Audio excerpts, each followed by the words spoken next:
Hey, good evening, champs, and welcome to hashtag MHTalks Episode 2. This is an event organized by Mental Health PH as one of their activities for Mental Health Month. Hey, Inka. Yes, we are Hi. now on Season 6. Hello! Hello, And- Roma. Hi! Oo, and magandang gabi rin sa ating lahat ng nanonood sa atin ngayon. And yes, tama ka dyan. We are now on Season 6 ng MHTalks. Sigurado, marami rin nag-aabang para sa ating makabuluhang discussion tonight. Yes, I love that one.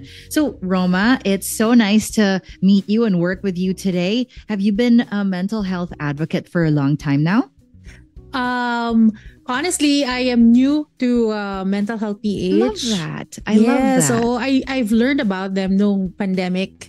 Mhm, And then in my own show, I do my things on how to, support and promote mental health, how to inform people about mental health Right. and make it a normal discussion. I But love as an that. active advocate ngayon lang this year, just like a couple of months ago. What about you? I love that. Yeah, well, I've been an advocate for mental health for a while now. For those who don't know me, my name is Inka Magnaye. I'm a content creator, I'm a podcaster, and I also am diagnosed with a few mental health what do you call those diagnoses? One of them is bipolar 2 disorder, and I'm also diagnosed with PTSD as well as a few other things. And I really make sure to talk about it and to be open about it because I want to get rid of the stigma. You know, and here kasi Yeah. diba sa Philippines, people are like, ay, parang sira ulo or things like that na parang Two madaming things mga- lang, no? Oo, Either normal or not misconceptions. normal talaga. Oo. Correct. But, here I am and I'm here hosting for you guys tonight. And I'm so happy to be here with all of you. Thank you for having me as your co-host. Yes, I'm really grateful, and I'm also honored, honestly, to work with you despite Thank you. being online. I Everything is know. possible now. Yes. And to everyone, my name is Roma Miclat, and I am also a content creator and a podcast host. At kami ni Inka ang inyong host tonight for the MHTalks Season 6. Oo. Exactly. Ang saya, no? Yes. Mm-mm. Good evening, champs. We are here again with Mental Health PH to talk about safe spaces. And last October 14, we had a meaningful discussion about online safe spaces during episode 1 of MH Talks. And just a little recap, Inka, ano nga ba yung MH Talks? Baka hindi Sure. nila alam. Yes, let's explain to everybody. So, MHTalks is a series usually live streamed on caring for one's mental health through the lens of self, society, and of course, system. It features esteemed guests, professionals, and experts, and it provides an avenue where we can tackle topics like different lenses for viewing mental health, because like what we were talking about earlier, it's something that is very uncommon. Also, another thing is to explore the various misconceptions of mental health and also to understand the effects of its stigma within our communities, diba? Yes, that's right, Inka. And every year po, MH Talks invites experts to discuss topics related to mental health. And ngayong 2023, ang ating theme ay hashtag Ligtas dito. Love that. Love that very much. Yes. And yun, syempre before anything else, gusto nating pasalamatan ang ating mga butihing volunteers, kasama na rin ang ating mga sponsors and contributors who made this event possible. We want to acknowledge our major sponsor, S&P Global Inc. At S&P Global, the company prioritizes the empowerment of future markets, and over the course of its history, the world's foremost institutions have depended on them for crucial insights, enabling them to make well-informed choices regarding their future paths. Established in 2007, REACH provides programs designed to enhance leadership skills and expand avenues for personal, professional, corporate, and communal achievement and influence among individuals affected by disabilities and those who support them. REACH aims to cultivate an atmosphere that enables individuals impacted by disabilities to realize their complete potential and make a positive difference in both our markets and communities. At syempre pa, gusto rin nating pasalamatan ng iba pang mga sponsors and contributors na si Naviga Ilocosur, Sangguniang Panglungsod Member Ada Joanna Fe E.R. Tajos, The Nightingale, President Ramon Magsaysay State University Psychological Society, Philippine Medical Alliance of Alpha Mapulon, Miss Claire Marigan, Miss Diane Rachel Barrel, Network of Warriors for Mental Health, and Enlightened Living for Moms. Maraming pong salamat sa inyong suporta. Love that. And also, before we start our discussion, we would also like to share with you some messages from mental health professionals and mental health advocates about the importance of creating safe spaces, as well as messages from Senator Risa Hontiveros and Dr. Raiko from PMHA. The Mental Health Act we passed in the Philippines in 2018 was just the beginning, as each country has its own. As a nation, and even as a region, I believe we are still navigating the crucial and necessary journey of knowing what it really means to be a caring society. Mental health reveals to us the real value of health, that it is not just about clinical or medical talk, not even just about illness. It is all these things, and more importantly, it is about us as a society and our way of life. That is why mental health is not just one part of SDG 3. I would say the latter cannot be accomplished without it. Mental health teaches us that the way to overcome suffering of any kind is here, in a community, through each other. We as Asians are a collectivist people. We know the great value of community. There is much to learn about how we can transform these values we hold dear to be kinder, more inclusive, perhaps less cliquish. The advocacy of mental health, after all, is about rebuilding our institutions, our systems, our cultures into those that value each other's well-being. In mental health advocacy, no community is too small, no person too little. This advocacy recognizes the right of each and every one of us to freely study, work, eat well. The right of each to freely be happy.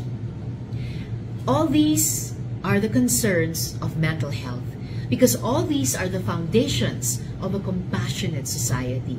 Here, no one is negligible. Everyone matters. That is how it should be. And when we, as a society, through our cultures, policies, and institutions, truly embrace this, we sustain a light for each other that shines amidst any darkness. That light we know to be hope. And if there is any value so intertwined with our mental health, it is hope. Taking from the Lord of the Rings series, Rings of Power, hope is never mere, even when it is meager. Our work is never small. The journey can be cruel, the waters may be harsh, but we are not aimless. We have each other. If our eyes rest on the North Star of our belief that our work for mental health is never small, I have unshakable faith that we can reach that promised land of a gentler and kinder world. May we always be animated by this. Mabuhay, and may we all be healthy always, in all ways.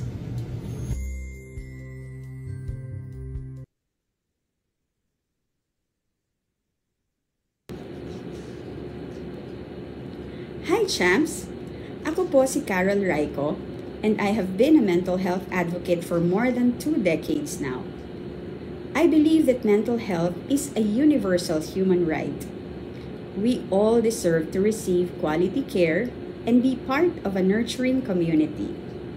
We thrive when we have access to supportive communities where we can share our experiences, openly express our thoughts and emotions without fear of being judged, and seek help when we need it the most. Today, together with the National Center for Mental Health and Mental Health PH, let's start building collaborating, and nurturing safe spaces so people can feel validated, won't have to be ashamed to express themselves or sit in their pain alone. Ipaalala natin na sa ating community, laging may dadamay sa iyo dahil #ligtas dito.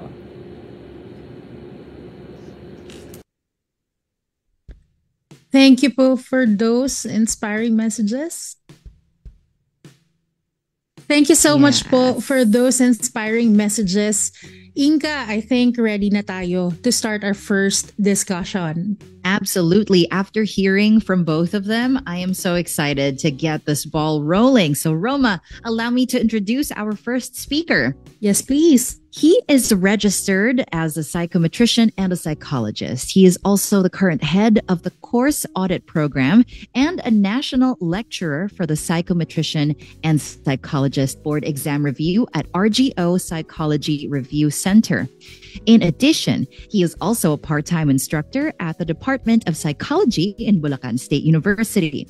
He graduated Bachelor of Science in Psychology at Bulacan State University with an Academic Excellence Award in 2013 and completed Master in Psychology with a specialization in clinical psychology at the Polytechnic University of the Philippines in 2019. Now, his work experience includes being a guidance officer, a school psychometrician, and senior high school faculty member. He is also a deputy for the MTRCB and a researcher as well. His research was published in the Asian Journal of Multidisciplinary Studies, Community Psychology and Global Perspective, and Espergesia.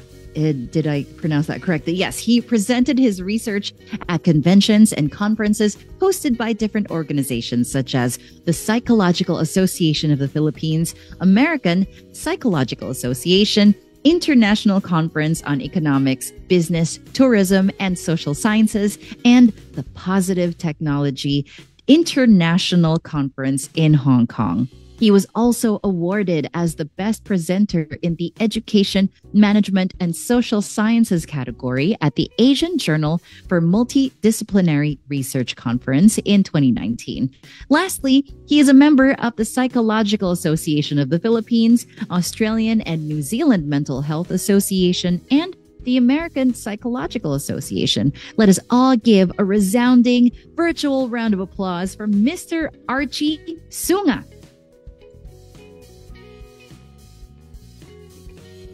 Hi, good evening. Good evening po, everyone. Good evening, Hi, Miss Archie. Inka and Miss Roma. How are you today? Okay naman. So, hindi na halata pero I'm excited to talk about the safe space dito sa ating community, no? Yung community last week online safe space, ngayon with our community naman. So, it's very important to talk about this. So, I agree. We're so happy to have you here with us.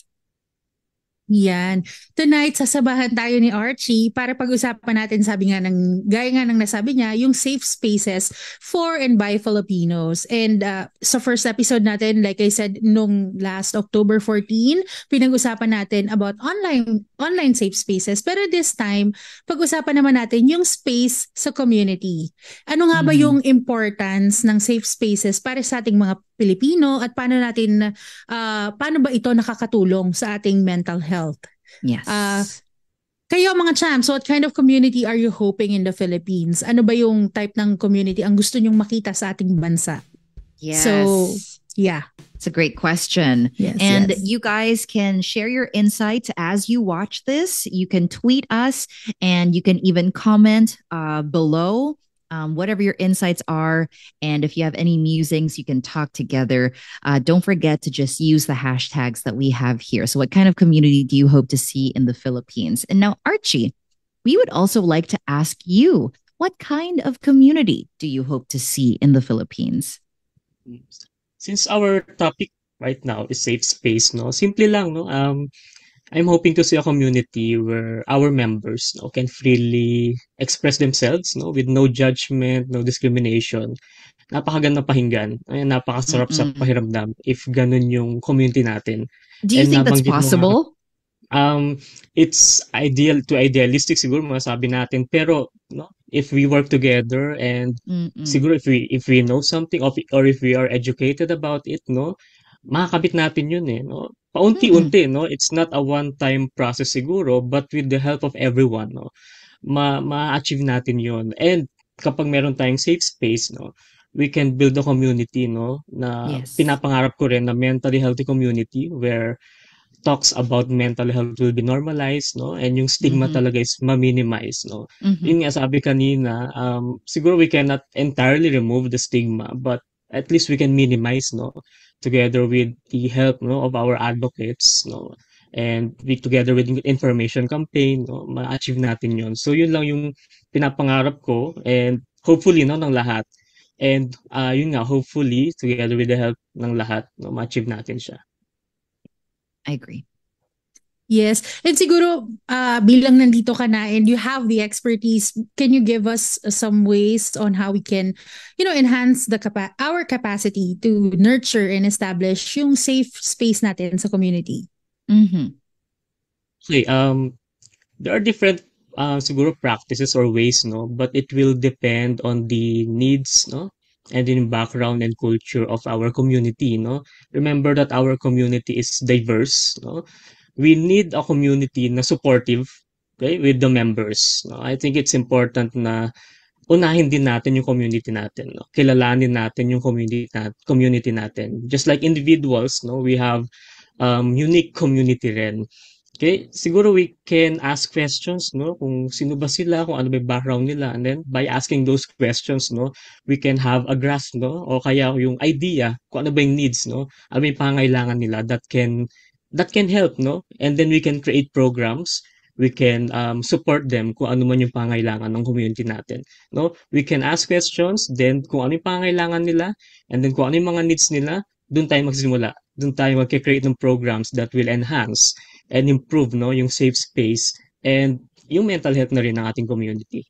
Mm-hmm. Mm-hmm. I know you said earlier that medyo idealistic yung parang a space that is completely free of judgment and things like that. Because, even us, even if we try our best, nagja-judge pa rin tayo. But on the inside, diba? Kasi that's something that you cannot control. But I feel like the first step would be to make people understand, diba, that we have control over our actions. Like, just because ginajudge natin in our heads doesn't mean kailangan natin sabihin, diba? Yes. Na parang we can control our actions and we can train our thoughts also. Now, my question for you is, what do you think are the key structures and practices that will be able to cultivate supportive environments in the community, apart from knowing what our actions can do to other people? Ayun, I think it's important to establish natin sa community yung relationship natin. Okay?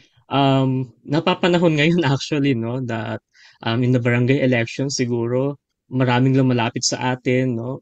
But it should not be, no, during elections, no. It should be kumbaga, if there will be chances na makausap natin or magkaroon tayo ng conversations with our community, that will be very good, no? Establishing rapport, for example, no, in psychology, it's important, no, para mas makilala natin mas makilala namin yung client namin. So, gawin natin or apply natin yun sa ating community. It's important or maganda na makilala natin sila eh. Kasi if hindi natin sila kilala, there will be parang disengagement and there will be boundaries. And That's true. walang harmony na mabibuild sa atin. And That's kapag true. na-build, for example, or nagkaroon tayo ng conversations or nagkaroon tayo ng harmony, no, mabibuild yung trust. No? Pag na-build yung trust, no, and pag na-earn natin yung trust ng ating mga members, no, ng community, it will open a lot of conversations, ideas, no, and somehow hindi sa atin magagaling sa kanila mismo manggagaling yung mga ideas, no, and kung paano ba natin gagawin yun. So we need, no, somehow the support of our members, no, hindi lang tayo. Kailangan meron tayong consultations, meron tayong conversations, and through those, no, we work together. And then, kung ano man yung makuha nating ideas, no, pag sumasamahan natin, and then we create programs, activities, and through that, no, we can build quality connections with each other. And yung sinasabi natin kanina na mamimit natin or ma-achieve natin kahit papaano, no, yung community, no, na Yeah. supportive, no, that will create safe spaces for all. Gusto ko yung sinabi ni Archie na it starts with your community. Because when we talk about mental Yes. health, madalas malaki agad yung sakop or yung scope ng naiisip natin. Like, Right. I'm so small, I can't do anything. And it starts with your community. And Yes. ang hirap din kasi, no, like, for example, okay, let's start sa bahay na lang, Inka. I was Archie, thinking that too. right? Sa bahay na lang. Like, how can you even extend that kind of understanding if you don't do it or if you don't apply it sa bahay mismo? You cannot Correct. tolerate maybe a sister, a brother, or maybe a mom or a Correct. dad, diba? I've actually been told that my family dynamic is not very unique kasi sa house, kunwari it's impossible na hindi kayo magkakainisan, diba? True. Pero in our family, we always talk about it bago lumala. Ang swerte! Hindi namin siya, what's the word, kinikim-kim? Oo. Hindi kami nagtatanim ng anything. So parang the moment I feel like, ay nako, ayaw ko yung kunwari ginawa ng sister ko, I need to talk to her na. Or minsan, nahuhuli ko yung sarili ko na I'll tell my brother, oh my God, nakakainis si ganito, ganyan. And then he'll be the one to remind me naman na parang, okay, let's talk to her about it because we want to fix this. Diba? I'm like, yes, you're right. Okay. It really starts there. And then because ganun kami sa bahay, I do that with my friends also and so on and so forth. Oh, yes. And then yung friends mo rin na parang they learn about it, they That's apply what it to my their friend own lives, said. diba? Yes, parang alam mo natutunan ko to sa'yo. I'm like, oh, that's nice. I like that. Yeah, because I think Filipinos in general, or maybe you can correct me, hindi tayo masyadong confrontational when it comes to, things. Especially, we don't like ruffling feathers eh. Oo. Kahit Like, nasa relationships, diba? So, ano yung nangyayari? Tampuhan. Parang sabihin mo na lang. Diba? Yes. Para maayos. Di kikibo. Tapos wala na, bad mood na, gano'n. Oo, toxic yun. Yeah. So it really starts with within yung community, which is the basic, diba, is your family. It's that so basic sa family unit. Muna. Yes. So, Correct. doon muna. And then, if you have a good dynamics na relationship with your family siguro, and then katulad nung kay Inka, you can influence and you can share it with your friends and within your circle. You create ripples kasi. People like to follow the examples that they see. Yeah. Oo. Yeah. That's why I'm glad we're doing this. Diba? Yeah. Yeah. And yun. And then, siguro, na-mention na kanina yung ano bang mga type of activities maybe that you can siguro cite, yung tipong masasabi natin, this kind of activity is a way to support one another in creating safe space. Kasi kanina medyo vague, diba? Where we can create activities, gano'n. Pero ngayon maybe like one or two examples na, may like how we can support each other. Yes. Like how we can support each other in the community through certain activities. Yeah. Yes, siguro it depends sa age, no, ng community natin. Okay? Yung kadalasan natin ginagawa siguro mga sports fest, no. Although siguro maraming nagsasabi na wag daw gawin yun, pero for me it's important, no. It builds relationship, it builds somehow healthy competition Bakit wag daw with the gawin? community. No, yung mga sa ngayon kasi parang lagi na lang daw gano'n, no? Parang iba naman. For me, it's okay naman eh. It's okay naman siya and nakakatulong siya eh. No? It is. And there's so much fun. Yes, depende yun sa sa community mismo, no? We can continue those and then dagdagan natin, no?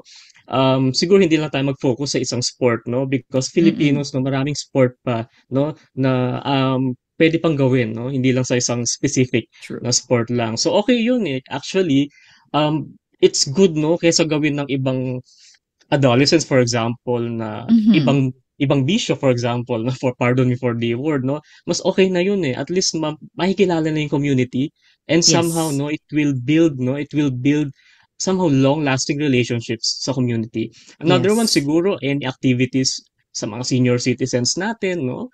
And then sa mga mothers natin, no? That will help their, for example, sa household, no?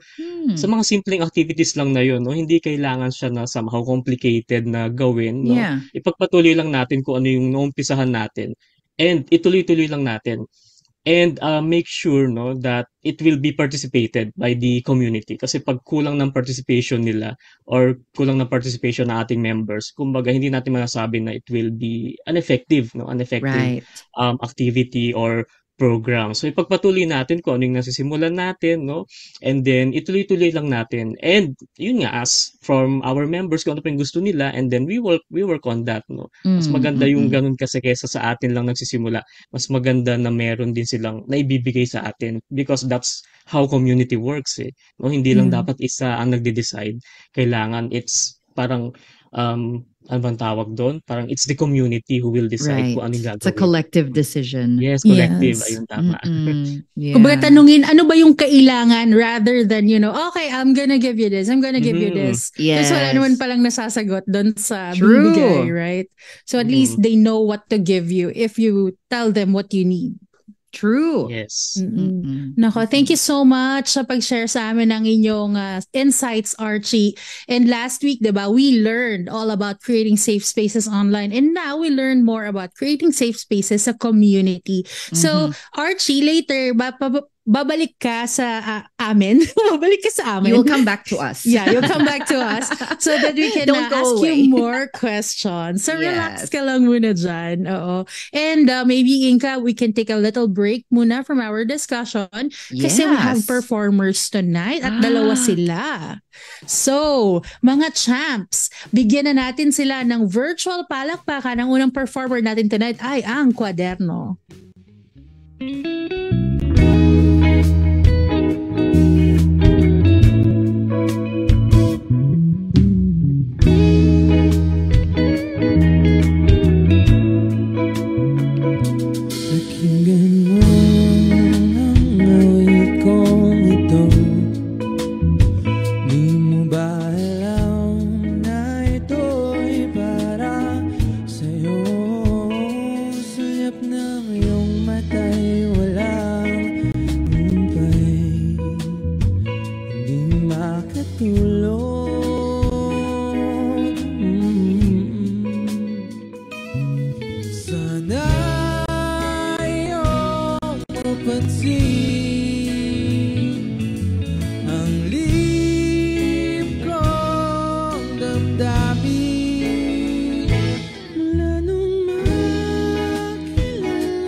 Mula nung makilala,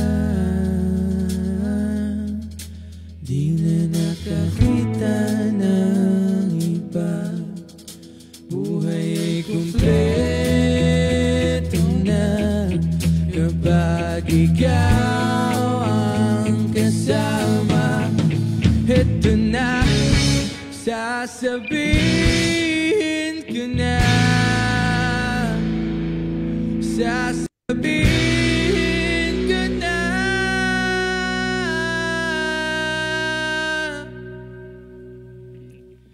mahal kita.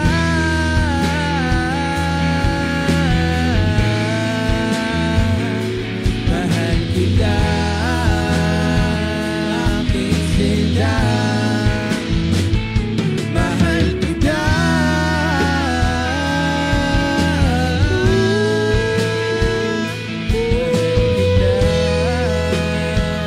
Aking sinta. Oh, aking sinta. Round of applause. Thank you so much to Cuaderno for that performance. Wow, what a beautiful song that they played. Honestly, like it really reminds me so much of the times when I used to go watch gigs. Like I used to go to Sagiho. Oh my God, yes, it brings back Diba? memories. Yes, yung mga yung pupunta ka pa sa bar. Do they still call it bar now? I'm not sure.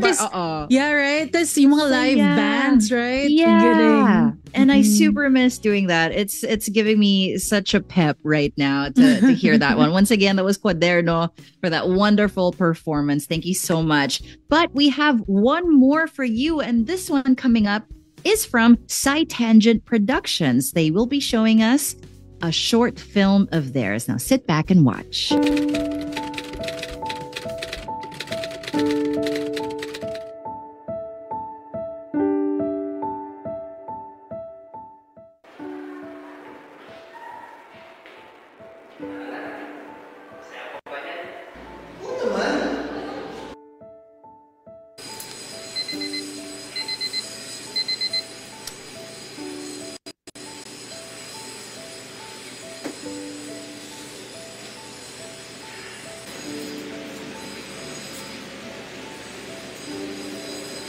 Uy, saan ka na? Tagal mo naman, oh.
Uy, saan ka na?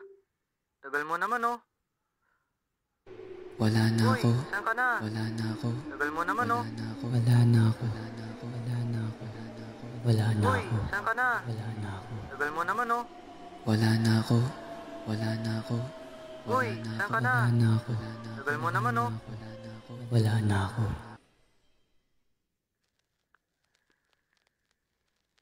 Minsan, may mga pagkakataon sa buhay na masyado tayo nagigidepende sa mga bagay na napaligid sa atin.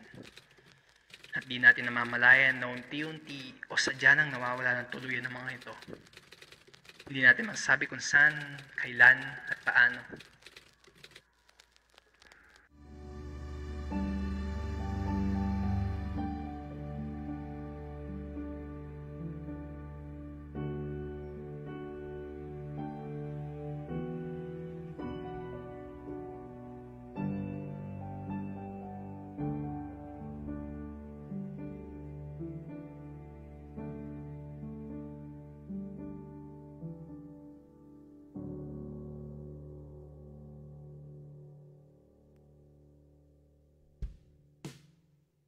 Wow. Thank you so much sa ating mga performers tonight. And that short film, grabe yung impact niya. Very deep. Yes. Oo. Mm-mm. Nako. But madami pa tayong pag-uusapan tonight. And even though you are watching this recorded episode, syempre, we still want to hear from you, and you can still leave your messages at the comment section dito sa Facebook, or pwede mo rin gamitin ang inyong X account, formerly known as Twitter. Yes. And just remember to use our official hashtag tonight, and those are hashtag MHTalksS6 at hashtag Ligtas dito. So, Inka, itutuloy ko na rin siguro to. Go right ready ka na ba? ahead. Yes, I'm so ready. All right. Ipapakilala ko na ang ating second speaker for tonight. He is a graduate of Bachelor of Arts in Communication Research from the Polytechnic University of the Philippines, Manila. And he is taking up Master of Arts in Development Policy at the De La Salle University, Manila. He is currently working as a project technical staff at the Development Academy of the Philippines, and his expertise revolves around project management, strategic planning, and research and evaluation studies. As a mental health advocate, his critical interest in the intersection of health and policy development garnered him a certificate course in policy development and advocacy for global health from the University of Washington in 2021.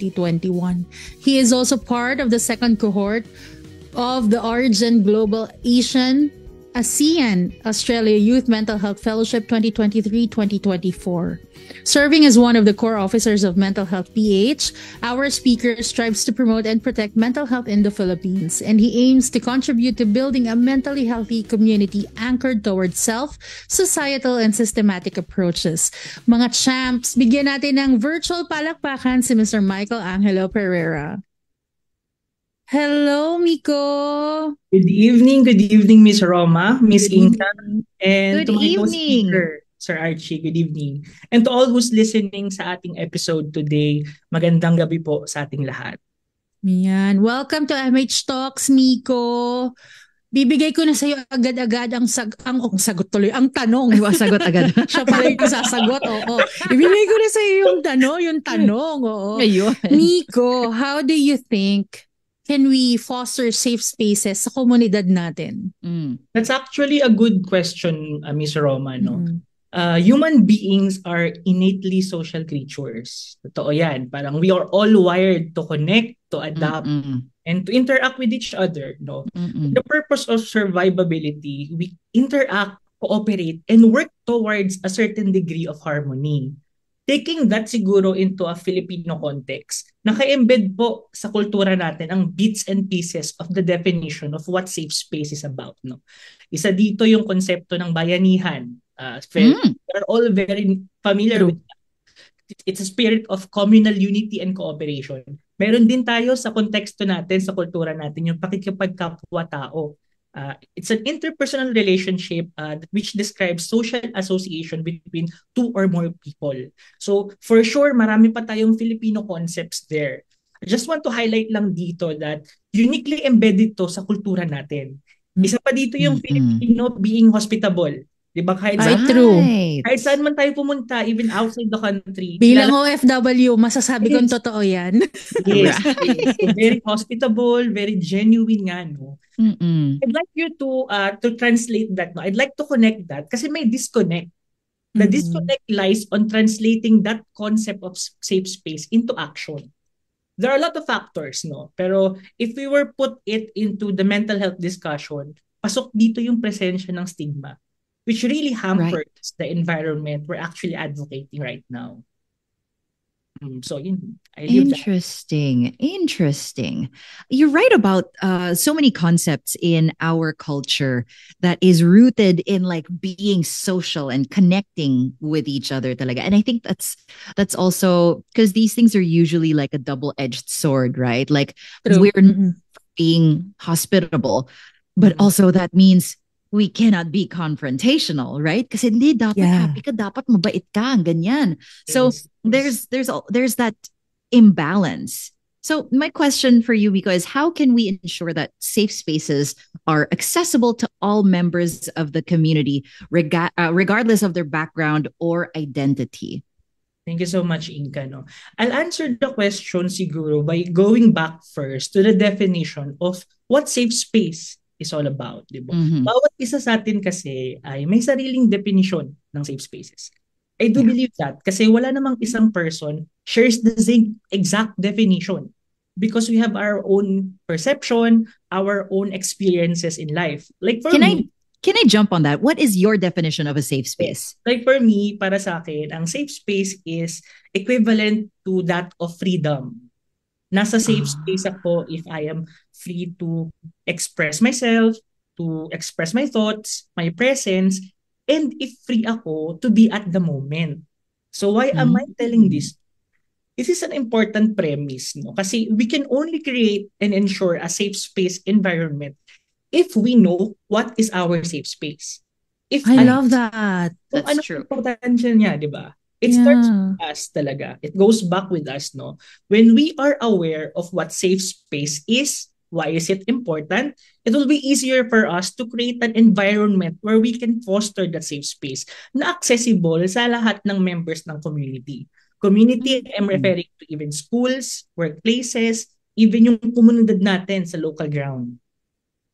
Yeah. I love that. Inka, before we move on, ikaw matanong kita, ano naman ang definition mo? Kasi tinanong mo kanina si Miko. I was gonna ask you that question also. Sige, I'll answer later, but I wanna ask you, ikaw ano ba yung definition mo ng safe space for you? My definition of a safe space is, I guess, freedom also, because what Miko said about like not, for the freedom to express these things, the freedom to just be who you are, that goes hand in hand with what a safe space is for me, which is a place where I can be understood, without being judged, like where people will be able to hear me out first and make or hold space for whatever it is that I'm going through, whether it's happy. Kasi diba minsan pag nag-share tayo ng good times, parang, di ikaw na. Wag ganun. Di wow, wag ganun.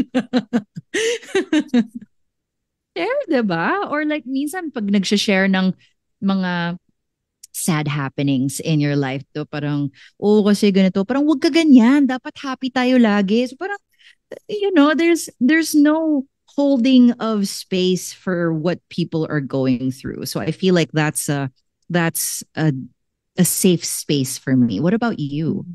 I think we share, the three of us, we share the same definition. I value my freedom. But at the same time, I want, kumaga, ang safe space sa akin is a place or a space where I am seen, I feel and understood, and I am heard talaga sobra. Kasi diba, minsan, like you said, there are times na not every time naman you're okay, you're 100%. And there are times that you act up just because you're not in the mood that day. And if they will not give you that particular space to just be yourself for that day, you're not being a bad person. It's just, a bad day. Wala, ma-judge ka na as a person, na as a whole. So, yung parang, si Roma mataray yan. Parang gano'n. Oo. It was just one day. Wala pa lang po akong kape, saglit lang. parang you just experienced something sad the day before, diba? Parang ganon. Ang ganda ni sinabi ni Miko because now I understood na kaya pala din ganun yung type ng safe space na kaya kong i-offer at ibigay sa ibang tao. It's because what I value also, diba? That's true. That's true. Oh nga, no? That's because like me, when I want to make someone feel safe, I tell them, first thing I tell them is, it's okay. Whatever you're going through is okay. Parang, do you need me? Ganon. Always, I like that. That's a good, ko. I like that you mentioned that. Ang ganda, oo. Thank you, Miko. Pero now, paano naman tayo mag-raise ng awareness or paano natin matuturuan yung public natin in creating safe space? Bukod dun sa sinabi natin na una, ano ba muna yung safe space for you? Like personal definition. What other things can we, do or tell them na makakatulong to raise awareness? All right, that's a good question. No? I'm not a psychologist or a mental health specialist, but I can only speak based on my experience as a mental health advocate and the person with lived experience myself. No? Raising awareness and educating the public about creating safe spaces involves a lot of work, a lot of collaborative work to begin with. Equivalent siya sa analogy na we cannot build a castle overnight, but that doesn't mean that we cannot build it at all. So, raising awareness always starts with us. Siguro on a personal level, we can raise awareness by championing safe spaces sa ating circle of friends, sa family natin, and to those we deemed important, no? I-circle back ko lang din siya sa leveraging on digital presence since ngayon propagating ang digital media. So, we can use our social media to create a healthy discussion on mental health and build communities online. Pero hindi nagtatapos online kasi pwede natin siya and offline. There are other offline platforms that we can leverage. No? We have our own role sa society. Tayo mismo in our own communities can initiate activities to educate other peoples on the concept of safe spaces. Gaano ka-importante ito? Anong importansya ng rest? Siguro, taking care of ourselves, encouraging other people to seek professional help, especially when needed. No? If alam natin, actually, we can give safe space if alam natin sa sarili natin na secured tayo personally. Parang we cannot pour from an empty cup.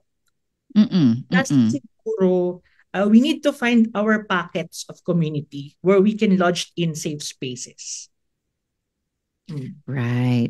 Yeah, that's a good point. I actually did mental health talk for students, for college kids, last week. And a part of my talk is that basically my talk was all about how if you want to get into content creation, this is how you preserve your mental health. Because I like to say that if you want to see the darkest, dirtiest underbelly of human society, God, yes. one of the things you can do is to become a content creator. Because, diba, Roma? Oh my God, yes. Oh my gosh, the comments that we see every day, it's ridiculous. So part of my talk was to give these students a reality and to give them a remedy to that reality. And one of the remedies that I presented was to choose your battles, but to also be the good that you want to see in the world. You don't have to fight everyone. So choose your battles wisely, but stand by being good. Diba? If the internet is a horrible place, don't make it a horrible place. Help make it a better one. If you see bad people out there leaving horrible comments and being mean to people, don't be one of them. You stand against that. And nagkaroon ako ng reputation, especially on Facebook and also on TikTok, na parang, ay si Inka patulera yan. Yung ganon. Like, ay nangaawa yan ng ano. But it's not because gusto ko lang mang-away. It's because the people that I interact with, I call them out for being like this because I want to create a safe space. Like, ayoko yung nagbabarda dun sa comments ko in a bad way. Kasi may fun naman na barda, diba? Yeah. So, you create like a safe space, right? So, that's part of, because I'm a mental health advocate also. I feel like that's part of my responsibility as someone who wants to advocate for mental health. Now, I'm going to throw that question to you, Miko. As a mental health advocate, how can we and others create safe spaces for each Filipino in the community. Thank you, Inka. Siguro I'll wear my hat as an officer ng Mental Health PH. No? We at Mental Health PH, we use this framework. We call it self-society system. It's a kind of lens na ginagamit namin to understand saang level kami papasok at magkakaroon ng impact. No? Madami tayong entry points where we can make a difference no matter how small or big it is. Siguro i-share ko lang yung recent event na nangyari last week. No? We did this significant activity, a first big on-ground activity after the pandemic. This is the #Ligtas Dito campaign, which was held sa NCMH, National Center of Mental Health sa Mandaluyong. I must say that this is a prime example of cultivating safe spaces. Kasi yung premise, pati messaging nung event na yun, circles back on creating a haven where people can learn, can talk about, and celebrate the essence of safe space. Maraming nag-talk doon, even mga doctors, mga advocates, people with lived experience also shared their stories doon. Kaya very fruitful yung nangyaring event. Second is we need to acknowledge and understand siguro that people experience daily challenges in any way, shape, or form. And these challenges impact our mental health and well-being. May study, which I can recall, na sinasabi na yung settings daw kung saan nagsispend yung people ng time nila have been found to be decisively impact yung development ng tao. So in order to create that mental health well-being or general mental health well-being, kailangan natin ng access sa isang supportive community, which I think Sir Archie mentioned earlier, no? And siguro, lastly, we need to put empathy sa gitna ng circle. Circle meaning lahat ng ginagawa natin, no? Yes. Understanding where people are coming from, their plights, their emotions, their dispositions, and their experiences allows us to create an environment kung saan everyone and anyone can speak. Gusto natin yun, we cultivate that, di ba? Yeah, I like that. And that's part of what the community is, diba? Like you interact with each other. And even if, for example, you encounter someone na, doesn't necessarily share your point of view, it's important to still allow them that space to share these things, as long as what they're saying is not harmful. Yes. Diba? I love that. Thank you so much, Miko, for that. And very enlightening. Now, at this point, we would like to share some more messages from mental health professionals and mental health advocates as well about the importance of creating safe spaces.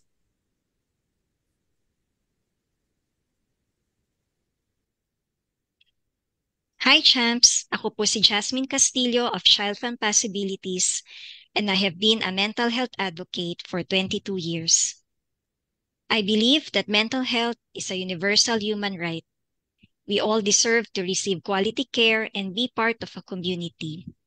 We thrive when we have access to supportive communities where we can share our experiences, express our thoughts and emotions, and seek help when we most need it.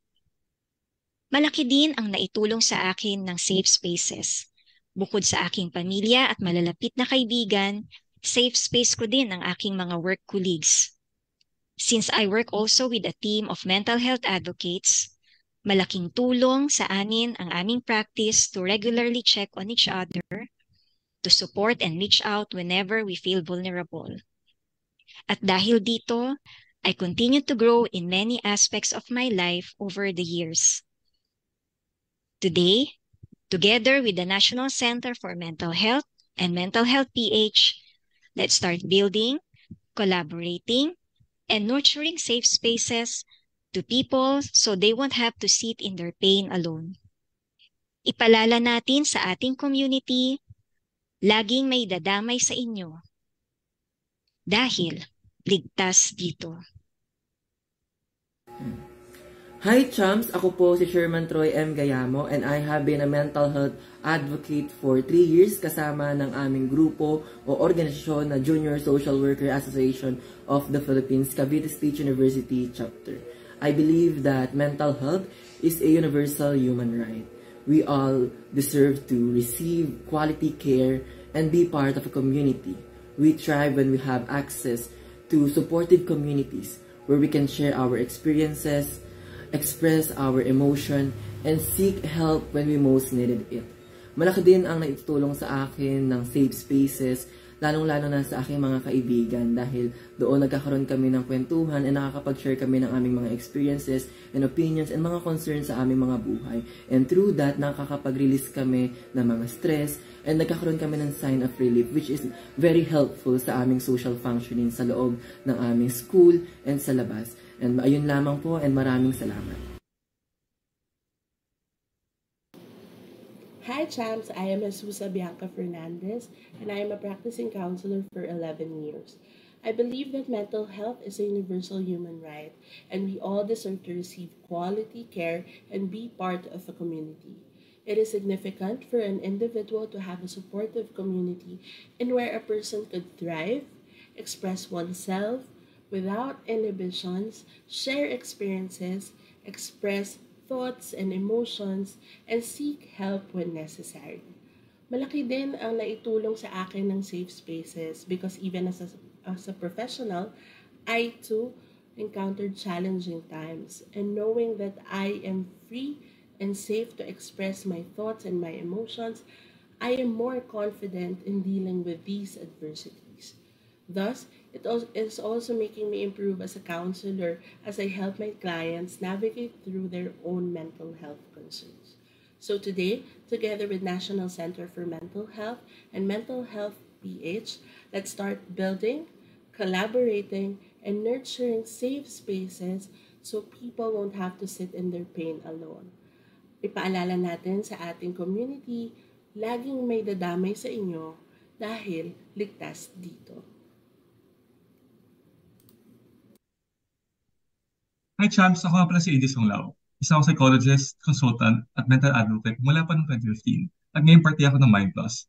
Okay naniniwala ang mental health ay isang universal human right na lahat ng mga tao ay nag-deserve makuha ng tamang serbisyo, lalo na sa healthcare, at maging parte ng isang komunidad kung saan tayo makakaramdam ng suporta, makapag-share ng experiences, at ma-express natin ng mga thoughts and emotions natin. Malaki ang tulong sa akin ng mga safe space na to tulad ng iba't ibang mga advocacy groups, mga psychological clinics at mga professional na willing makinig. At syempre, ating mga kasama na gusto lang tumulong, gusto makinig para sa atin tulad ng kaibigan, pamilya, at mga mababait na kapwa.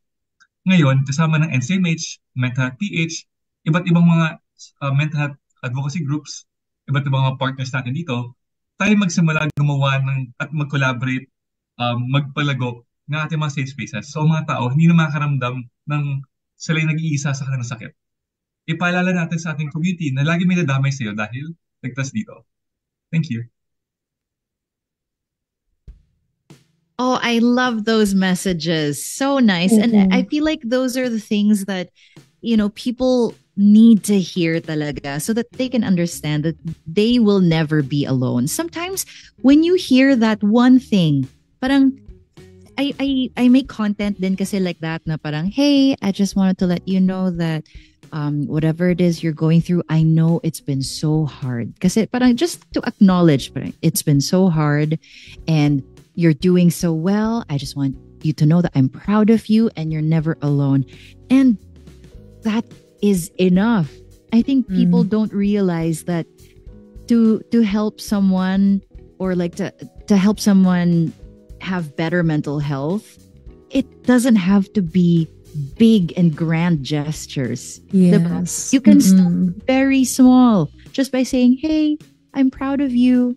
And I love all of the messages that they sent. So thank you to everyone who sent in those beautiful and heartfelt words, and also for being a mental health champion. That is so true. Thank you po for your inspiring messages sa ating mga butihing mental health advocates. And maybe, Inka, we can welcome back our guests tonight kasi may ilan pa come tayong back questions. To us. Let's go. May ilan pa kaming questions sa inyo. Hindi kayo pwedeng umalis. Ibalik po ang aming guests tonight. Yes, please. Pakibalik, now we're all please. together. Yay! Diba? Hi, guys. Oh, welcome back, Archie and Miko. Inka, I will start with the first question, and I want to give this to Archie, and then maybe Miko, you can answer after Archie. Na bilang Pilipino, paano ba natin? Because kanina we talked about, establishing safe spaces in a local community, but you, of course, as mental health advocates, pero ito is more on like bilang regular Pinoys, sa komunidad natin. Paano ba tayo makakapag-establish ng safe spaces in the local community? What are very accessible small things that the average Pinoy who doesn't really know anything about like mental health or being an advocate, what can they do to help establish these safe spaces? Okay. So as an educator, so I believe in the role and power of education. Napakahalaga nung awareness and information. So I believe that it should be the first thing na kaya natin gawin, Meron tayong mga online, libre ang Google actually, We can read, enrich ourselves, Ano nga ba ang safe space? Ano ba ang mental health, If we are aware, and if we are educated and informed about those concepts, doon tayo magsisimula Kasi minsan kapag hindi natin alam isang bagay, lost tayo And then meron tayong mga worries na tama ba tong ginagawa ko? Tama ba tong binibigay ko information and etc. So para sa akin important na magkaroon tayo ng awareness And sabihin ko lang nabanggit kanina ni Sir Miko as Filipino very tayo sa culture meron tayong mga traits kasi na pwede nating gamitin actually unang-una tayong mga Filipinos we are family oriented nabanggit niyo yan kanina di ba so magsimula dapat sa family yung acceptance and respect if we start having conversations if we started na makinig sa family members natin napakaganda pakinggan yun and kapag nagsimula sa family we can apply it sa ating community and then another one nabanggit din ni Sir Mio kanina being hospitable we should be welcoming actually others are not open because they might be afraid or intimidated but if we can utilize this trait sa community natin na everyone is welcome and accepted actually we are already establishing a safe space sa community natin.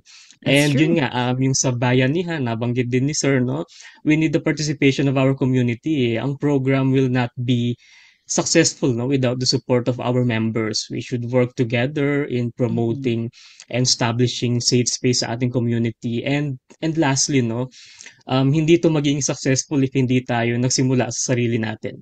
Okay? We should educate ourselves, And I believe ang yun nga definition ng safe space hindi lang siya place we can be sa sarili natin we can actually it can be people a safe space ng ibang safe tao person. Simula yan sa atin tayo ang magsimula tayo sana tayo maging sandalan sana tayo maging pahinga ng ibang tao and sana tayo yung maging safe space ng ibang tao and yun yung maganda sa Pilipino nagtutulungan tayo.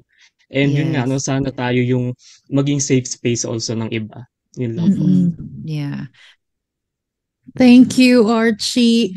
Miko, would you like to answer the same question? Yeah. Sobrang, I just want to build upon lang doon sa sinabi ni Sir Archie, Let's start first with our own households. Be our own mental health champion sa bahay. Then after that, bring that safe space in our own pockets of community. School, circle of friends, workplaces, churches, di ba? Then, encourage people to talk, share stories, listen to them. Importante yung active listening. And acknowledge palagi that their emotions, yung kwento nila, they're all valid. Siguro on a technical perspective, para mag-guide tayo as Filipino, pwede nating sundan yung ACAP framework, like ACAP, AKAP, Awareness, Knowledge, Attitude, Practice. It all begins with awareness. Then, if naset na natin yung awareness, let's translate into knowledge. How can we educate our kapwa Filipino? Na-educate na natin to, let's try to elevate once again sa attitude naman. Paano tayo makaka-influence ng behavior nila? Then, on a longer-term perspective, practices na. So, let's try to ponder on that sa framework and how we can apply that sa ating community. Mm-mm.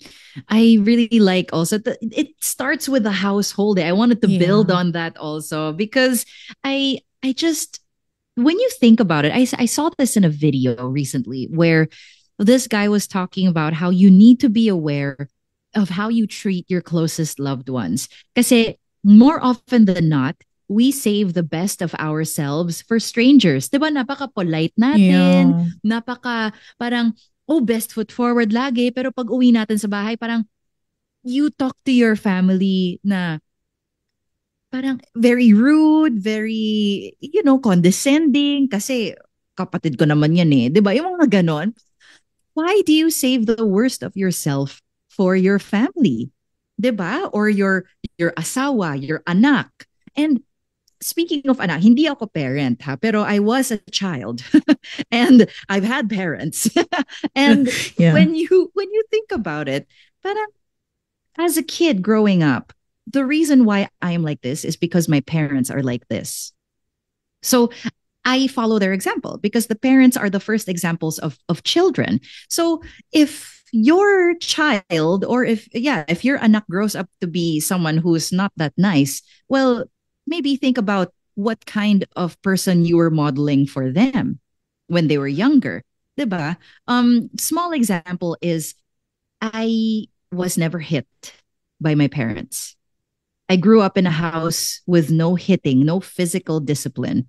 And we were always just talking it out. If my parents got angry at me for something, and they would explain to me, they would sit me down, Inka, do you know why I got mad? Ganon. You make that connection because it's so important to build that. And then when you model that for your child, they will grow up to do the same thing, hopefully. And, become safe spaces also for other people. You need talaga to have your family be your first safe space. And if your family isn't a safe space, maybe you can be the one to start that. Yes. I'm gonna follow through yan, Inka, because ako naman, my parents they came from the silent generation and sila din naman yung sobrang, alam mo, they don't talk about the mental health. We grew up like they're just getting mad, silent treatment and all. I mean, no, I'm not bad-mouthing my parents, but it kind of leaves, I would say, a type of trauma to the kids.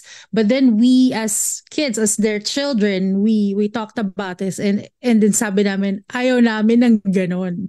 So we made a decision as magkakapatid na when we get older, pag nagkapamilya na tayo, let's make things different. So you naman, you change the course naman. Kasi, so now I have a pamangkin, yung pamangkin ko, I talk about things like this, mental health, okay ka pa ba? You make sure you take a break because those are the things that I didn't experience growing up. But I'm also trying and helping myself, educate myself so I can be, available and give safe spaces for others, especially for my family then. That's great, Roma. Yeah, thank you. And I love really, that. I'm so proud of you. Siya. Thank you. Journey siya talaga. Ang hirap yung members mo kasi ang laki ng age gap and they're coming from different generation and they're so shy to talk about, what they're going through, their feelings alone. And it's not their fault also because that's how they were raised. Diba? Sometimes that's just how we do things. You and your siblings, you guys made the conscious decision to not be like that. You don't just talk about, you don't just celebrate, you don't just, you cry together, you talk about things together, you talk about difficult conversations din, which is important. Super. I hindi love ka pwedeng that. magbigay ng safe space pag hindi mo kayang mag-go through sa difficult conversation. Because it requires work also. Building a safe space is not easy. Yes. Diba? It requires weird, uncomfortable things that you need to go through. Parang, do we have to talk about it? Yes, we do. Yeah. Yes, we do. Now, how can the Philippine Mental Health Act, the RA 11036, and the Safe Spaces Act, which is RA 11313, how can they be used to alleviate the stigma associated with mental health in our community, which is something that, the generations before us, dun nag-start, diba? That's why we don't talk about it. Kaya naging stigma yon. So how can these things be used to alleviate the stigma associated to mental health? All right, sige. That's actually a great question, no, and a thought-provoking one, Inka. I'll try to answer that one using a development policy perspective. Merong strong policy positioning ang Pilipinas in terms of safeguarding mental health and well-being sa bansa. Ito na yung Mental Health Act, pati yung Safe Spaces Act na nabanggit mo. Safe Spaces Act was actually an amended and a reinforced version of the Anti-Sexual Harassment Act. Both MH Act or MH law and the Safe Spaces law plays a critical role in addressing overall mental health stigma. How? Ang premise ng MH law emphasize reinforced mental health literacy and awareness across all platforms, across all channels, be it private or public. Second premise niya is promotion ng mental health services. On the other hand, si Safe Space Act naman, ang provision niya is enhanced protection against gender-based violence or gender-based harassment. Enhanced kasi the law covers both public and private spaces na. Second premise naman nun is promotion on community engagement. What's the commonality between them? Both policies actually enables an environment where everyone is free to express themselves, free to be comfortable, and to have a secure environment or relationship with each other. Go back dun sa first statement ko kanina. No? Meron tayong strong policies. Present yung dalawang yan. We have mechanisms in place and is currently being created na as we speak. But the problem now is on the implementation. And I'd like to take this opportunity to challenge our young leaders siguro and leaders sa local ground natin to be a steward of safe spaces. Kasi di ba, mag-election na, tatakbo na naman ulit. So parang, let's use this opportunity to create pockets of safe spaces sa kanyang community. Kasi it starts with you. It starts with everyone. Yes, absolutely. Archie, what about you? So I agree with Sir Miko. Actually, the Mental Health Act or the Mental Health Law, it was signed into law last 2018 pa. No? And right now, it's 2023. No? The Mental Health Act kasi aims to develop programs and strategies related to mental health. No? It serves to protect the rights and freedoms of persons with psychological health needs, no? And somehow promote mental health, no, in educational institutions, workplaces, and community. No? So nakikita natin na there's a need talaga to promote, no, or to kumbaga magkaroon ng mga programs and activities about mental health. However, parang kulang pa tayo sa implementation, gaya nga nasabi ni Sir Miko kanina. Specifically, no, sa city and sa municipality and sa barangay levels, no. So madami. Dito dapat naka-integrate kasi, no, sa ating basic health services yung mental health na inclusive and responsive sa needs ng ating population. Dapat merong mga mental health facilities, no, such as outpatient services, mga crisis centers, specifically or especially kasi tayo, no, sa Philippines, need natin yung psychological first aid kasi maraming mga natural disasters, no, na nangyayari sa atin. Dapat yung mga barangay health workers natin, they are trained about in giving psychological first aid kasi sila yung unang magre-respond, no, mga counseling, sa mga ganun, no. Yes, so kailangan ng implementation. So these two law, no, yung batas na to, they provide actually security and safety for everyone, no. So it protects also the rights, no, ng ating community. So sana, no, if people are aware, no, about this, no, and sana ma-implement pa, and yun nga, barangay elections, no, and we are challenging, no, sana those who are elected or entrusted by the communities, no, magkaroon tayo ng somehow, no, ng parang programs or i-prioritize din natin yung mental health kasi there is a need talaga, gumawa ng batas pero need natin na implementation, and through those things we can have a safe space and mentally healthy community. Sabi nga kanina, sarap pakiramdam, masarap sa pakiramdam, ang gaan sa pakiramdam actually, and I hope, no, ma-achieve natin yon in the future. And Grabe, soon, kasi or the very soonest. very soon, very soon. Kasi you're right. We have the tools. It's not like there are no laws. 'Di ba? Meron eh. So Sana it's may the follow through talaga. Oo, it's the Yes, totoo. implementation na lang talaga kasi nandyan na, 'di ba? And it's something that everyone can benefit from because the people who say, di ko naman kailangan ng therapy, you guys are the ones who need it the Yes. most. Exactly. Thank you for saying that, Inka. Ba? Therapy, ano I yan? second the Ganon. Like that. Why do you have such an aversion to therapy? Therapy. Di naman ako sira ulo Ganon There's agad something eh. there. Unfortunately, right? Ganon kasi yung react. Di naman ako sira ulo, ba't anong therapy? Ganon. My God. May Oo. something dyan. Ba't ka Oo. nag-react? Diba? It's okay. Like, I've been going to therapy, I think, for long na ba? I think 2 years na ata. And I promise you, I would not be the woman that I am today, as functional as I am, without the tools and the guidance that therapy has given me. Because if you guys are aware of bipolar disorder 2, I'm sure you're aware. But to the viewers, if you're aware of bipolar disorder 2, it's one of those mental health conditions that is very tricky. And sometimes, like, I have these reactions that I get into, or these episodes, na it doesn't even feel like I'm in an episode. It just feels very normal to me. Pero iba na pala yung actions ko. But because of therapy, I am able to identify when these episodes are about to happen.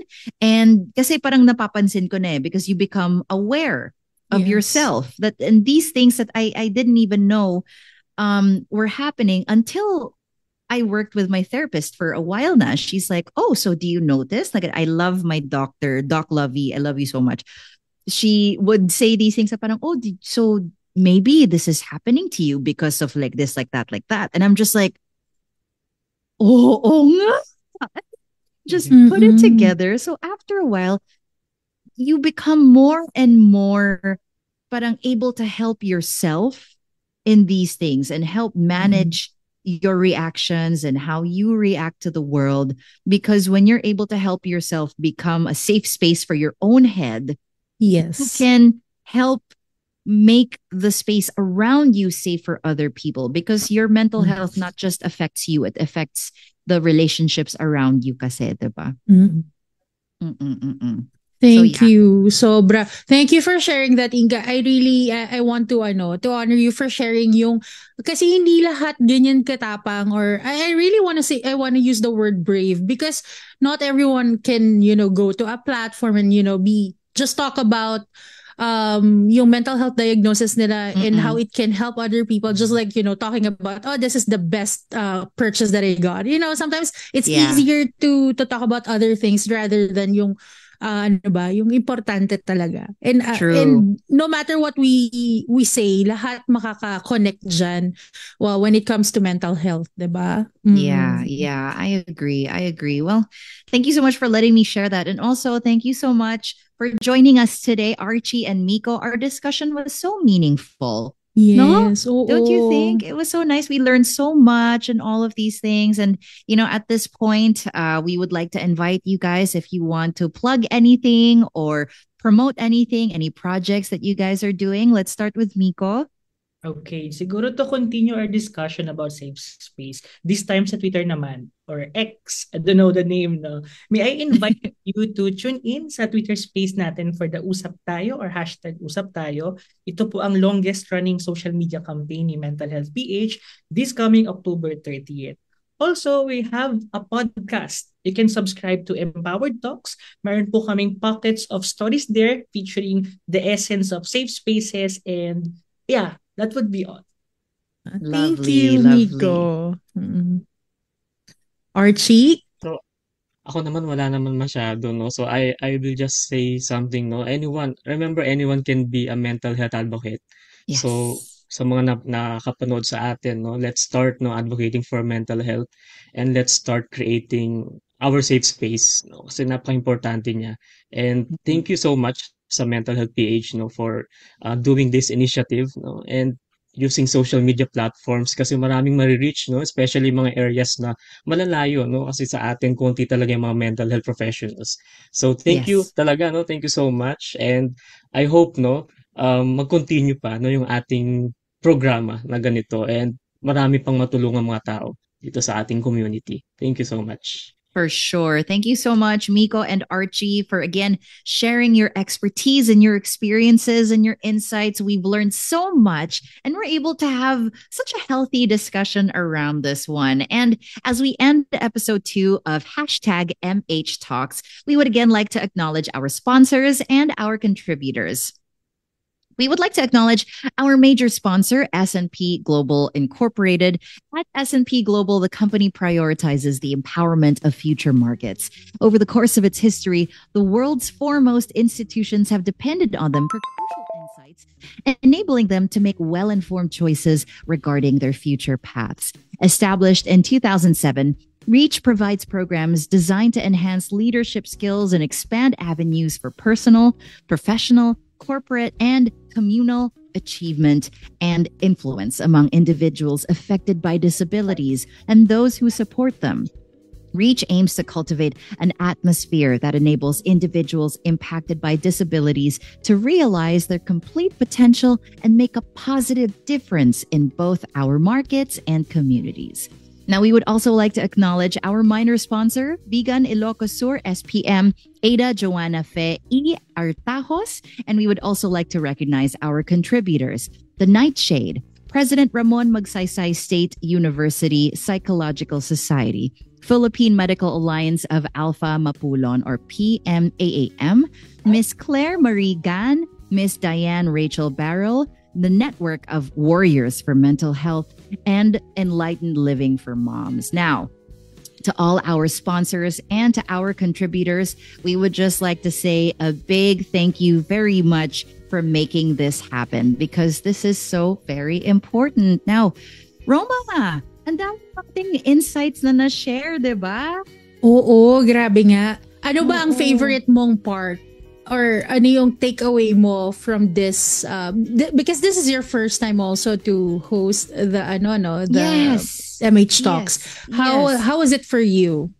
I really enjoy being in spaces like this because I like talking about mental health and I like talking about my diagnoses. Kasi every time I post about these things, I get comments like, okay, because just to add context, I create content sometimes when I'm having episodes and I run people through what's happening. No, parang I say like, okay, I'm having a hard time getting up from bed and I feel yung mga ganon. Parang I'm explaining to them what's happening at the moment, and the comments that I get, it doesn't get viral naman. It doesn't get a lot of views, but it reaches the people that it needs to reach. And that's what's important to me. Yes. Parang, sige, it doesn't get like hundreds of thousands of views. That's fine.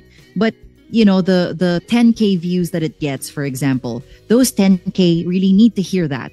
And that's all that matters to me. And the comments that I get from that, people are just like, oh my gosh, thank you for posting about this. Like, I didn't know you had bipolar disorder and all these things.